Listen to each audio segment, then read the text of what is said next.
Сегодня у нас проводится второй чемпионат республики по якутским настольным играм. Команд сегодня прибыло 9 участников свыше 120. И любителей с каждый раз становится все больше и больше. Особенно для первой группы, значит, от 7 до 10 лет участников больше. Это значит учащиеся младших классов.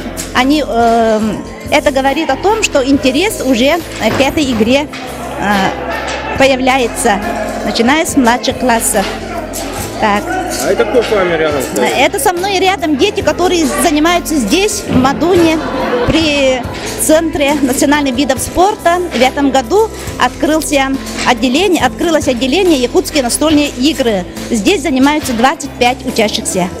Из них сегодня участвовали 11 детей. А давно они занимаются? Они занимаются только в этом году здесь. Нравится вам заниматься здесь? Да.